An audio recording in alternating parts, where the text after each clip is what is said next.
The other day I started a playthrough of the game Misao, but I ended it short, mainly out of frustration. Yeah, turns out if you accidentally mash the joystick in while playing on a controller, it hard resets the game. Bizarre, I know. But you know what? I don't think I want to record a playthrough of this game. Instead, I'm gonna do a review of it. And after hearing this review, if you guys still want me to play it, I'll do it. If this vid gets 100 likes, I'll do a part 2 to my playthrough. Let me get this out of the way. I don't hate Misao, but it's like thinking you're gonna get a chocolate chip cookie and then getting a saltine cracker. The whole reason I got this game in the first place was because I've been getting really into bird's eye view horror games recently. Games like Darkwood, Omori, and perhaps the one that scared me the most, Corpse Party. The Steam version of Corpse Party that I played came out in 2021, but the original came out in 1996. Keep that in mind. I downloaded it on Halloween last year, and my gosh, it was easily the most disturbing game I've ever played. And I've played Outlast 2. I can handle blood and gore, but there were scenes in CP that were actually too much for me. Misao, on the other hand, came out in 2011. On the surface, it just seemed like a game similar to CP. I mean, just look at the cover art. Look, creepy girl in red, creepy girl in red. And that was fine with me. CP is a fun game, so I figured this would be too. But if you have played CP, you're gonna notice it's a lot more than similar. It's a blatant ripoff. There is literally nothing original about this game. But that isn't my only criticism. Being derivative doesn't automatically make something bad. The Promised Neverland was basically the kid-friendly version of Attack on Titan, but I still think it's a decent show. But of course, when you borrow so many elements from another story, it's almost impossible to make it as good as the original. And that is clearly apparent here. This game has no reason to exist. Everything good about it was already done in Corpse Party, and everything bad about it was done better in Corpse Party. Let's start with the plot. I'm not joking when I say this. A middle schooler could have written this game's story, and I wouldn't be surprised. Like, it actually sounds like a fanfiction I'd have written in 6th grade.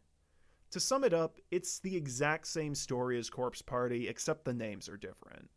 Something tragic happens to an innocent little schoolgirl, she curses the school goes into another dimension, and the protagonists have to appease her by finding their way out of it. But unlike the original story, which was deeper and infinitely more coherent, this one is lazy and chock full of holes. Some plot elements just pop in and then are forgotten about for the rest of the game. It's hinted at the beginning that the main character has a crush on Toma's girlfriend, Otome. This is never brought up or referenced again at any point in the game.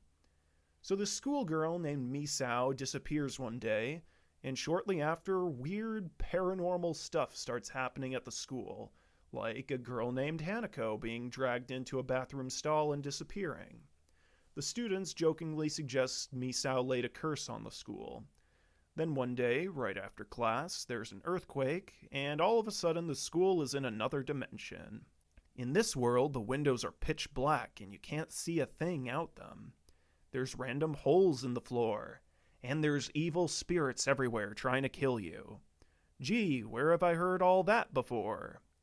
The main character, a guy or girl you can name at the beginning, finds all this out from the class president. He says that Misao has laid a curse on the school, and now she's exacting revenge on all the people who called her pain by sending the school to another dimension filled with evil spirits. And the only way to appease her is by offering 6 items called keys, even though none of them are actual keys, onto an altar outside, because she has an altar for some reason, like she's some kind of god, and only then will they be able to leave the school. My gosh, where do I even begin? First of all, how the heck does he know all this? Did he have a one-on-one convo with Misao when no one was looking? Second, what do any of these keys have to do with Misao? In CP, you appease Sachiko by giving her back the things that she's sentimental about, like her black cat plushie and her tongue. These are just 6 random items that don't have any clear connection to Misao, at least not one that's explained in the story. Even the setting doesn't make sense at all.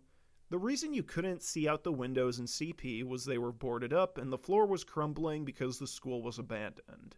The school in Misao isn't abandoned, it's the same one, just in another dimension. I guess that you could argue that the earthquake made the holes in the floor, but earthquakes don't actually do that. And even if they could, that wouldn't explain how all the desks in the other classrooms managed to stay perfectly in place.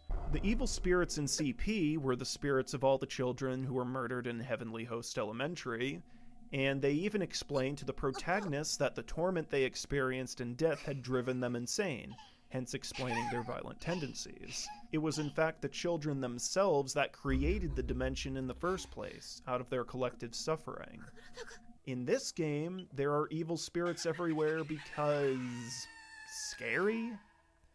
And that altar place. It has a bunch of gravestones out in front of it, which light up and get a person's name on it every time one of your friends die. One of them even has your name on it, and if you read it, you get pulled into the ground underneath it and die. Keep that in mind for later on. So like in CP, you go around the school trying to find these so-called keys, all while watching your friends die violently, trying not to get yourself killed. But it's right about at this point where you're actually going to start to feel like killing yourself because you realize how frustrating this game is. Let's go back to CP for a minute. Yeah, like I said, you're going to hear me reference that a lot in this review. In that game, you had to avoid enemies, solve puzzles, and make careful choices in order to find your way out of the school and get the good ending. In this game, instead of actually getting challenged, you get randomly killed by the stupidest things. Just walking on the wrong tile can trigger an insta-death. Ugh. Ugh. Seriously? Seriously? I can't just go by the window without getting mutilated? No way. The phone kills you. You walk next to the phone and it gives you a heart attack, just like the phone version of the Death Note. What's next? Am I gonna die from reading a book? Better not take any chances.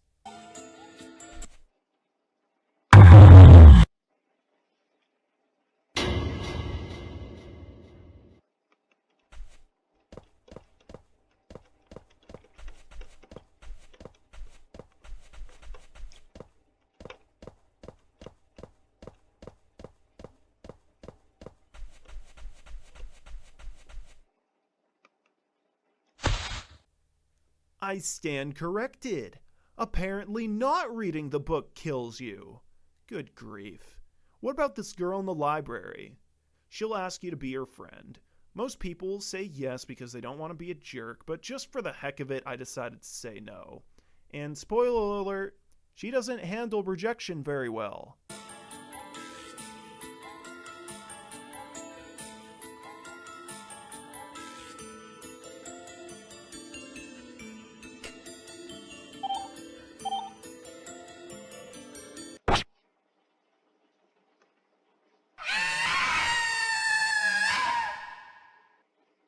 This is almost comical.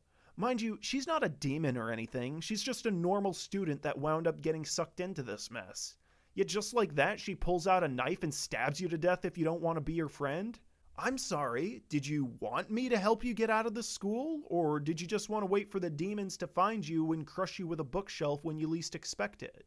If a game has to rely on random, sporadic jump scares to be scary, it's not really scary.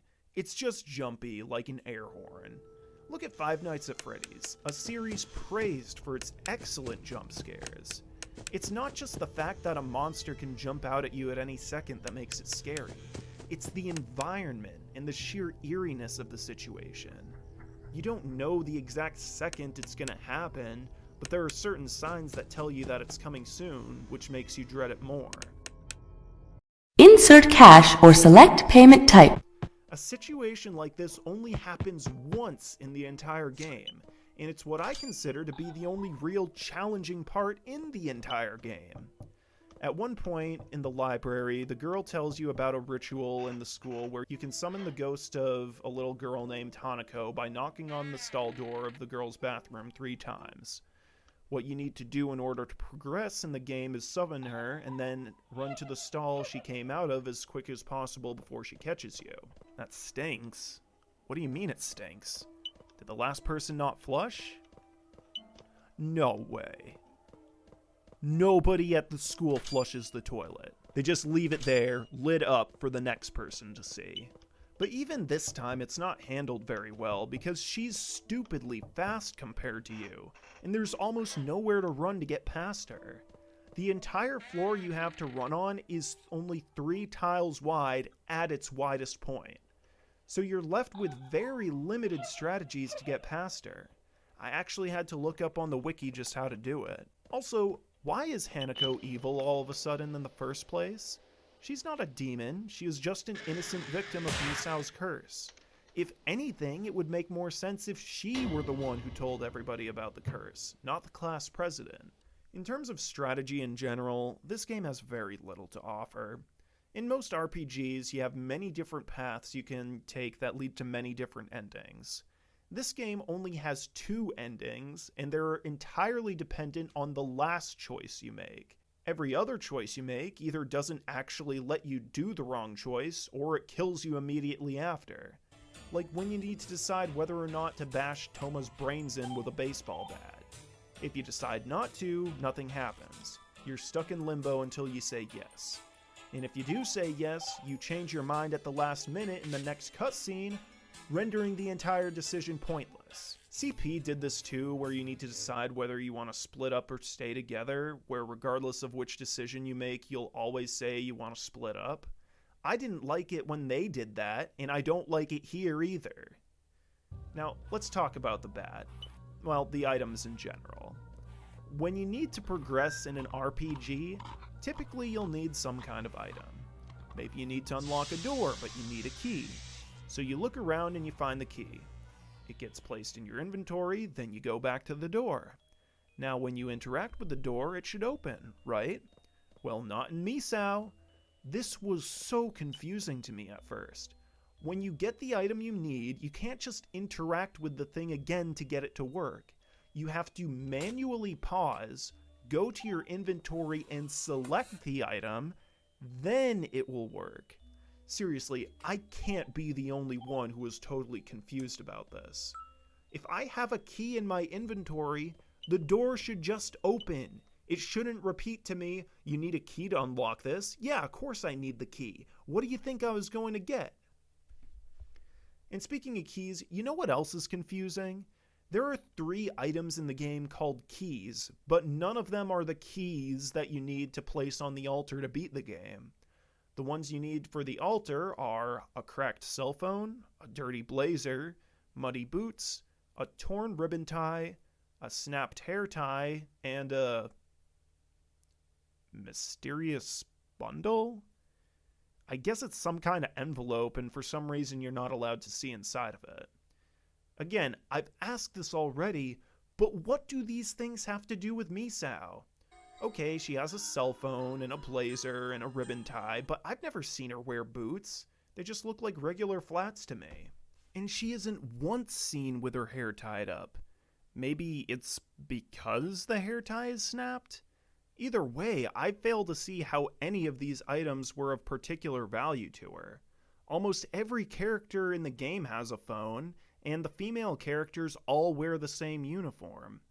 Now, in the original 2011 version of Misao, the keys you had to get were her brain, her head, her eyeballs, her arms, her legs, and her heart. But I'm certain they changed that in the 2017 version because even the creators of this game could tell they were stealing way too much from CP as it was. But if they kept it that way, the story would have made a bit more sense, because body parts are more personal items, unlike a tattered school uniform. Now do you see why knockoffs are almost never as good as the original? Well, I've spoiled plenty of the plot already, so I might as well spoil the ending too. After you offer up the keys, Misao says she'll not be appeased until there's another sacrifice. You offer to sacrifice yourself, but she won't accept you because you never hurt her. So, if you weren't going to be one of the sacrifices in the first place, why is there a grave with your name on it? And why does it kill you when you read it? I digress. Then the library girl runs out and tells you the school is full of evil spirits all of a sudden, and we have to get out of here. I agree. What do you think I've been trying to do this entire game? And so she takes you to the front entrance where Toma and the teacher, Mr. Kurata, are. Then two pairs of hands reach out from the ground behind them and try to pull them into the abyss. Oh no, you can only save one of them. Which one do you choose? Well, the teacher repeatedly tells you to ignore him and just save Toma, so obviously that's what you're supposed to do. Which actually doesn't make any sense, and I'll explain why in a minute. So after Mr. Kurata dies, you and Toma see into Misao's memories. Seeing a dead girl's memories. Sound familiar? Well, I actually don't know if that was a scene in the original CP, I just know it was in the Steam version. Now, let's talk about Misao for a minute. It's tempting to call her a Mary Sue, but I can't say she is one, mainly because she's the antagonist. But in virtually every regard, she is. She's totally immaculate, never did anything wrong in her life, and everybody hates her for no reason at all. A word of advice when you're writing a character like this: don't make your attempts to evoke sympathy for this character so blatantly obvious. It's just lazy. Misao isn't even ugly, everybody just craps on her because she's plain and doesn't talk much. And the other way that makes her like a Mary Sue is the fact that she's overpowered as all heck. After her death, she's basically a goddess with the power to do whatever sounds cool in a story.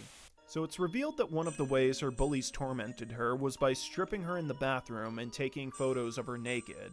Then they forced her to have sex with a boy in the bathroom and told her they would send her nudes to everyone at school if she told anyone. Is this actually something bullies do? I mean, I know bullies can be cruel, but assisting a rapist for the sheer purpose of spiting her seems pretty meticulous for a bully. After that, she's left alone crying, and Mr. Kurata comes in and tells her off for being in the boys' room. Then he asks if she wants to come into his office to talk about what happened. Of course she lies and just says her heart was broken, and the teacher listens and tries to comfort her.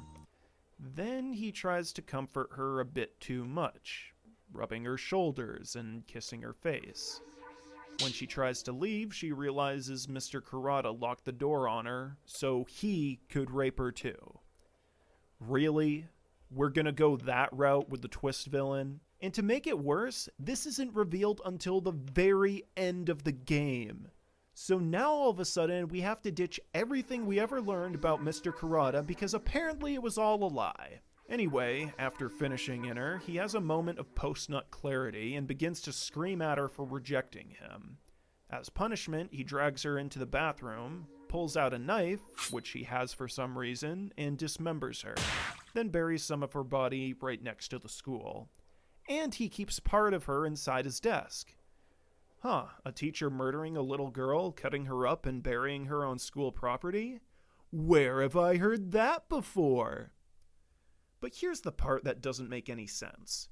Mr. Kurata buried Misao and hid her limbs in his desk so nobody would know that he did it. He was clearly trying to protect himself.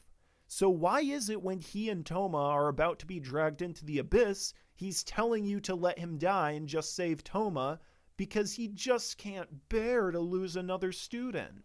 He's not selfish or heroic, he's the bad guy. And don't just say, well, maybe he had a change of heart. I call bull on that. If he had a change of heart, he would have confessed his crimes and just thrown himself to the evil spirits. And if you choose to save Mr. Kurata instead of Toma, he murders you right after just for knowing what he did. That's the bad ending I was mentioning before. So no, he's not a dynamic character. After all this is revealed, the curse is lifted, and you and Toma appear back home. Remembering where Mr. Kurata buried Misao, you go and dig up her decaying corpse, which proceeds to magically vanish into thin air. So what was the point of her saying, "find me" and "help" throughout the game? Usually in these type of stories, the ghost tells someone where the body is so they can have a proper burial. Nobody's gonna do that if her body's gone. Oh, and nobody remembers any of the people who died from the curse, just because they needed one more thing to steal from CP. But wait, there's more! There's an epilogue to this game too. The reason I call it an epilogue and not part 2 is because it takes less than half an hour to complete. More like 20 minutes. Shortly after the events of the game, you get whisked back into the other dimension, where you see the graves of everyone who died because of the curse. Except Hanako, because who cares about her? The class president is there, for some reason, and he tells you Misao has been torturing their souls. He finds this cruel and tells you to revive them, insisting that only you have the power to bring them back to life. My guy, who the heck do you think I am, Jesus Christ? I'm a school kid and you're telling me I have the power to bring them back to life with no further explanation. Then he gives you a mirror and tells you to give it to Misao. So you go around to each grave and you can see how Misao is torturing them in the afterlife. Each time you tell her to stop, and then that person gets reincarnated into a baby. But there's one person she doesn't torture, and guess who that is? Mr. Kurata. Yes, the least likable character in the whole game is the one who doesn't get punished for what he did. Calm down, it's just a story. A really poorly written story. Anyway, when we interact with his grave, we get to see into his memories when he was in school. Back then, he was ugly and everyone bullied him, and he was depressed that nobody accepted him. Then one day, a girl stood up for him at lunch and asked if they could eat lunch together from now on. After a while, he starts to have a crush on the girl. And then, out of nowhere, he grabs her by the hand and professes his love for her in the cringiest way possible. She politely tells him that she doesn't love him that way, she just wanted to be his friend. Then he tackles her and starts bawling, demanding that she accept him. This part was supposed to be touching, I guess, but it just made me angry. Where do I even begin? First, buddy, she literally does accept you. She is the only person who has ever accepted you. You're always complaining about how nobody likes you because of your looks and saying how they should look on the inside of you and like you for who you are. Finally, there's someone who does look past your appearance and likes you for who you are, and this is how you treat them? Because it's not enough? Second, you're in love with my butt. Hollywood romance type love is not true love. Love is selfless. When you love someone, you care about their well-being more than your own. If the fact they don't want a romantic relationship with you hurts you or makes you sad or bothers you in any way, that's a pretty good sign you don't really love them. You just want to possess them for your own benefit. Would you get upset if your sister didn't want to go out with you? Of course not, because the kind of love siblings have is true love. Neither should you be upset if your best friend doesn't. Anyway, a teacher sees him tackling this girl and breaks them up, and sometime after finishing school, he decides to, quote, change his face. I assume by this he meant get a facelift, but this isn't explicitly stated. So now he's a teacher, and he's beautiful, and all the schoolgirls adore him. There's this one girl, Ayaka, who's extremely thirsty for him and constantly sends him love letters. But now he's upset because they only like him for his looks and don't care about his personality. Can I go home yet? So you appear to him in his memories and tell him it's not true that everyone only likes him for his looks, and that people like him for who he is on the inside too.